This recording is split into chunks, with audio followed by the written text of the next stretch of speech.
This is Amanda. She is a photographer. She's pretty good, but lately she's been having problems finding work. Let's see if I can convince her to take on a crappy job. That was easy. Let's try it again. Wow, she is desperate. My name is Praxedis, and here are 5 times you should say no to the money.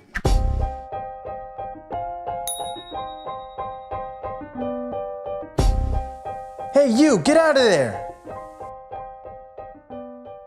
Saying yes to a client is so satisfying. I mean, they ask for the impossible, and with a simple yes, you become their savior. And saying yes just makes you look like the expert that you've always aspired to be. Plus, clients just love it when you say yes. It's a fact. Sometimes you get extras like paid food, free products, and even extra cash just for saying yes. Yes, the little word that every client wants to hear, right? I mean, when you say no, it just feels like you're rejecting them. Like you're telling your client that their money is not good enough. Or worse, like you're saying you're not good enough. These are all thoughts that have gone through my head when I say no to a client.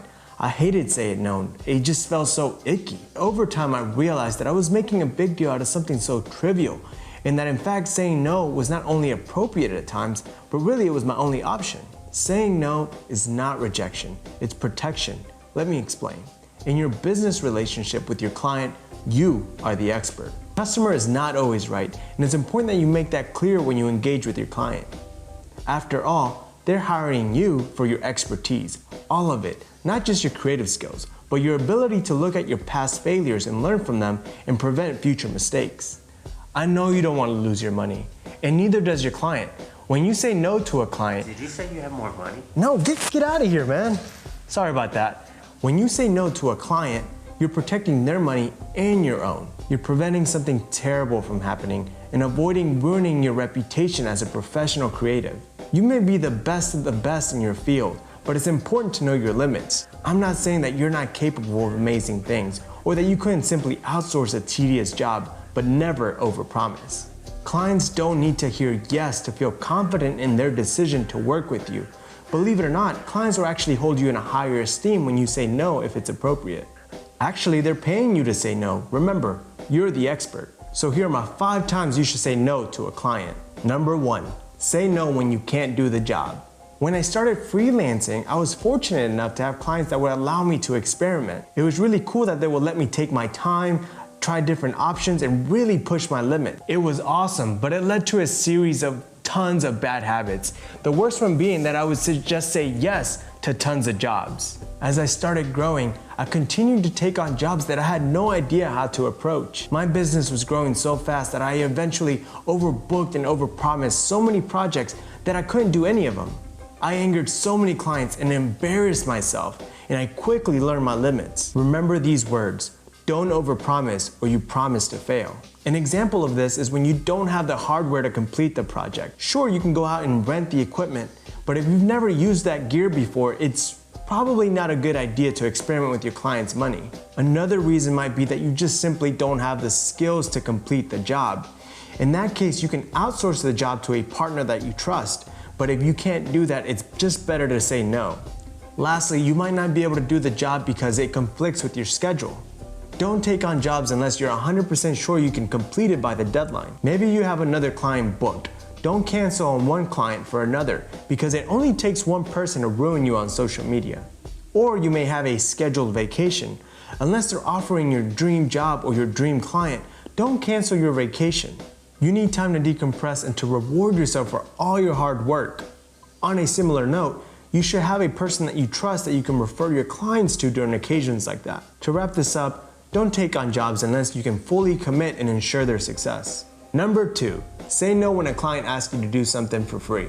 If you saw my last video, you probably remember my big emphasis on the fact that you are a business. Businesses don't work for free. That's just like giving your money away. Some clients would do anything to persuade you to do something for free, like tell you get tons of exposure or experience. Nope. No matter how small the request is, say no. But be tactful, of course. Doing those favors will create a precedent that will turn into a nightmare. If you have a client that's constantly asking you for small favors, consider offering an account that's charged monthly. Consider this, you can charge for anything that you consider work. Actually, the last job that I worked at, we charged $50 just to email a client a file. Don't work for free.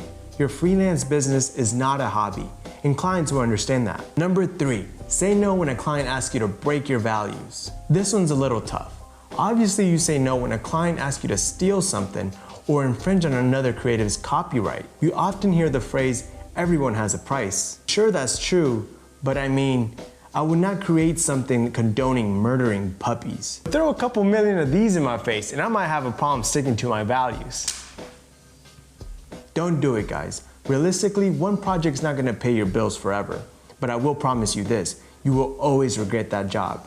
Don't betray yourself. Your values and policies is what keeps you on the right track of ethics throughout your career. Even if you have simple, almost silly policies, don't break them because you set them there for a reason. Number 4, say no when a project is doomed.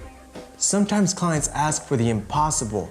Maybe they don't have enough time, maybe they don't have the right budget, but sometimes they just ask for terrible ideas. It's difficult to identify which projects are gonna fail before you even start. Make sure you understand the full scope of a project before you agree to anything, and watch out for red flags. Voice your concerns to your client, and if you can't find an alternative solution, it's probably best that you just let that project go. Remember, it's best to reject a job than to cancel with a client midway through a project. And lastly but not least, number 5, say no to clients from hell. You know who they are. They micromanage, they're slow to pay, they forget projects, or worse, they use their wife as a creative consultant. Stay away from those projects. If you're not being proactive about this, these clients can just sneak up on you.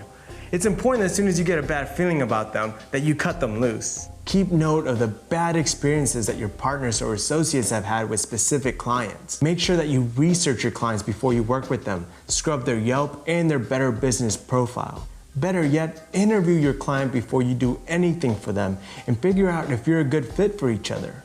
They will waste your time, embarrass you, and cost you money. Those are my 5 times you say no to a client. Remember, it's okay to say no. At the end of the day, you're protecting your client and yourself. No one likes to lose money. Thank you so much for watching, guys. I had so much fun making this video. If there's something specific that you want to learn, please let me know in the comments below. I love sharing my insights with other creatives, so if you know someone that could benefit from this video, please share it with them. Give me a thumbs up if you like this video, and make sure to subscribe. I'm gonna be making videos as often as I can. Thanks again for watching. See you next time.